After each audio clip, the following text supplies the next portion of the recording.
The red pill and men's online content in general has gone through several evolutions in recent years, from pickup artistry to men's self-improvement and hustle culture to its current sorry state of misogyny adjacent cringe content overrun by edgelords fighting for internet supremacy like the big strong alpha males they are.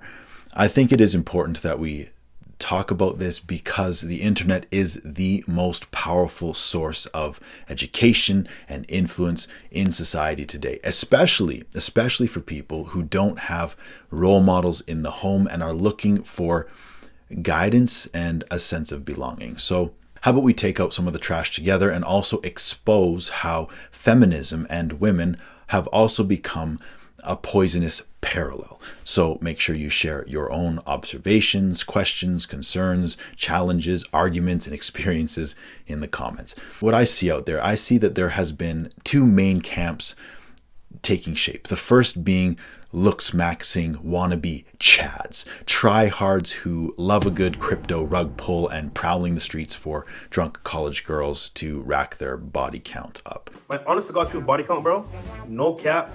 You ready for it? It's over 1,000. Stop the cap. Guys who cosplay as James Bond, trying to be an Adonis on the outside, but are still a Jeffrey on the inside because money and fame can't unlame you. To think the red pill gave rise to someone like John Zerka, even briefly, is damning in and of itself. A movement can be exposed by the leaders that it champions, and the thousands of men who were worshipping that loser are the same ones who I still see arguing tirelessly in the comments of every pretty girl's video, cheering on the notion of taking away women's rights on every red pill video. These guys are the opposite of masculine. If society was left in their hands, mark my words, relationships with 15-year-old girls would be legalized. I just turned 29, but I love teenagers. The other camp is composed of the bitter and battle-scarred divorcees and the nice guys who have sustained so much damage and so much rejection that they have all but given up on relationships with women. These guys spend most of their time trying to infect others with their festering wounds of victimhood and confirmation bias, smear campaigning against the inherent evil of female nature, fully convinced that women are put on this earth to destroy mankind. But what most people don't see is that both of these camps of men are driven by fear and by pain, and they are incapable of true power, love, and respect in their relationships with women. In my dating years, I never had to work very hard for attention from women. To be honest, it was always harder for me to stay single than to be in relationships. So I do not speak from experience on this, but in my observation, when I look around into the world, 99% of boyfriends and husbands are not over 6 feet and six figures. So I can't help but think that for the average red pillar, it must be a skill issue or an ego issue. Victim mentality is repulsive on anyone, but especially men, because a victim is insecure and can never bring a sense of security or safety to relationships. I don't think red pill guys realize how often they are equally as delusional and entitled as the women that they look down on. I've been single for almost a year, and I'm looking forward to going to Brazil and finding my one true love, because dating in the United States is hard. It's like I got everything in order here. Got my brain, got my body. What else do I need? In the past, I've met my ex-girlfriends on dating apps. I've been hurt a lot. Most women want the guy that drives the Ferrari around and that has the ocean view. And they're constantly running after materialism. So on my dating apps, I've used filters as well as AI-generated pictures. Yeah, that's a hell of a picture right there. I love this picture. Excuse me. Fresh jeans, okay, fresh jeans, fresh jeans. I try to depict myself as the best self that I can be, so that I look taller, buffer, richer. But the whole problem is, just like a Ferrari, when you buy it, you go into the showroom, it's not as good as the picture. Hey man, thanks for the ride, I appreciate it. All right. I will match with a girl. She'll call me out about the pictures, but it's just like women wear makeup and they use filters on their pictures. So it was kind of unfair because they know that they do things to fool me, but they're upset that I do things to enhance my look. You start out, you're just like, hey, we just want to be better with dating. We just want better social skills, right? And then before you know it, you're talking about like women are dogs and you need to train them. When I was 17, I fell down the red pill pipeline and I managed to get myself out about 5 years later. The term red pill comes from the movie The Matrix. So it's basically saying that you have a truth or knowledge no one else seems to have. I would say at 17, I was socially awkward, very introverted. I felt I was ugly in high school. So I went on YouTube and looked up tips regarding dating and women. It eventually led me down this deep dark hole. It was able to kind of take the weight of blame off of myself. Like, actually, women are the ones in control. You're actually the victim in this situation. It's a very appealing thing to be the victim. I didn't view it as like, I've got to put them down type of thing. Like, it was saying that, hey, we understand why you feel bad. If you just learn what we have to give you, you'll be the one winning here soon. Before you know it, you're commenting, you're reading more of it, but at the same time, you're distrustful of the women around you. You're distrustful of people around you because you think they don't know what you know. It just degrades your own mental health. You start, without even realizing it, isolating yourself. I say it's compared to a cult. They don't like outsiders. They don't like outside thought. A lot of the comments started also sounding the same too. There was no original thought. There's a lot of, you guys make me feel like I'm at home, complaining about women, repeal the 19th. That's the amendment that allows women to vote. There was a lot of rage. I have a mom, I have women friends, so it would be kind of like, I don't want to take away their rights. And then over time, they got really disgusting. I don't feel comfortable saying some of the other stuff I saw, just vile, misogynistic comments. That was another thing that helped me realize my beliefs in the red pill were wrong. Painting women as the enemy or as inferior is a way to cope with feeling powerless yourself.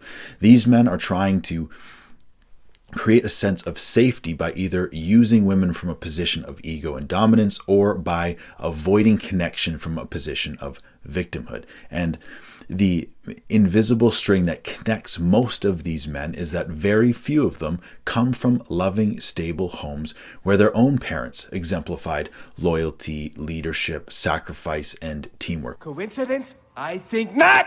Even though I do want to remind everyone that your past is not your prison, and the things that you have been through can either break you or they can be your breakthrough, but that is up to you. I know, cliche, mega church pastor punchline type ish, but it's true. And honestly, we probably don't focus enough on grace and encouragement. Condemnation is just so much more fun and algorithm friendly. Speaking of which, while I am not comparing apples to apples, the state of the manosphere is not so different from the state of modern feminism. How dare you! Both movements of empowerment have been bastardized and weaponized. They have become communities offering safe haven to the most unsuccessful, undesirable, and wounded men and women across the interwebs. And where there is blood in the water, the sharks won't be far off. The grifters, the scammers, and narcissistic cult leaders all circle overhead like vultures preying on the weakest links. Hamza, the Tates, Myron Gaines, Wes Watson, Pubes Watson, take your pick. These are the prophets who profit off insecure and unsuccessful men. But this is the thing with us humans. We will take anything that could be a good thing and turn it into something sinister. What begins as medicine becomes poison the moment it is consumed for power instead of healing. What starts off as a solution to a problem quickly becomes a means of dominance, control, and violence. Like how guns solve the problem of self-defense, but inevitably become an arms race. And sometimes we don't even notice it happening until it's too late. It's like a psychological Trojan horse. What started off as self-improvement and self-care can become self-obsession. And that's the people who are emotionally intelligent enough to be doing inner work. A lot of people refuse to look inward and instead form groups and turn them into echo chambers and then march off to war against any other group who they feel is a threat to their sense of reality and their ideology. We do it with sports. We do it with religion. What starts off as supporting your favorite local team can turn into physical violence against the fans of the opposing team. What starts off as faith, as morals, and the greater good becomes hate and violence against those who don't believe the same thing. We try to triangulate and recruit others to our causes. We build community around our wounds so we can feel validated in our victimhood and never have to take accountability. And I can't help but see the similarities in what men's empowerment and women's empowerment have become. You'd have to be blind not to see the parallels in the groups of people who are digging the deepest trenches in the gender war. The Shira Sevens, the Wizard Liz's, the Drew Afualos, the Hamzas, the Wes Watsons, the Tates, these are the generals. They dress themselves in spotless uniforms of success and power, but they are not the ones in the trenches. They are selling the weapons, but their followers, their foot soldiers, they are the ones, they are the wounded men and women fighting for their lives in the mud and in the comment sections. The unattractive, unsuccessful, undesirable, highly promiscuous, incels, porn addicted, the short, the broke, the rejected, the deadbeat dads, the single moms. These are the ones who become the loudest and the bitterest feminists and man-children. And the craziest thing is how often that I've heard these influencers not only attacking the enemy with these insults and terms and labels, but degrading their own audiences with them. Do not be deceived. They want you in these boxes and to have you believe that they are the only ones who can save you and that they are the only ones who are fighting for you. We all know Big Pharma does not want you to be healthy because if you are healthy, they can't profit off of your sickness. And the same goes for these influencers. They don't want you to be in healthy relationships because then they would have nothing to sell you. People want heroes and villains, something to fight for and something to fight against. And they want those things to be external rather than internal because that is the fastest way to feel a sense of purpose and power. But if you look behind the curtain, all of it is just very wounded people, tormented by pain and by fear. People who are simply not getting what they expect they deserve from their relationships or lack thereof. Victim mentality is the most insidious form of self-sabotage. Someone who suffers from it does not want to heal or to succeed because they have tied their identity to injustice and failure. They need to be the martyr and they will stop at nothing to fulfill that need. And here's a question for you. Why would you ever look up to a man or a woman that you wouldn't want your mom or your dad or anyone you genuinely love or care about to be with? These narcissistic, vapid, materialistic, abusive, unfaithful humans who only see relationships as transactions to benefit themselves. Why would you ever look to such people for relationship advice? I think for most people, it's from a place of overcorrection. I might look to a leader who talks with animosity towards women if I am currently experiencing immense pain because of women. That would validate me. That would vindicate me. And we all know the path of least resistance is always the most traveled. So what's the easiest way to cope with pain and rejection? To find an enemy outside of ourselves to blame for it. It's the patriarchy. It's modern feminism. All men cheat. All women are gold diggers. No, maybe it's actually an internal infrastructure problem.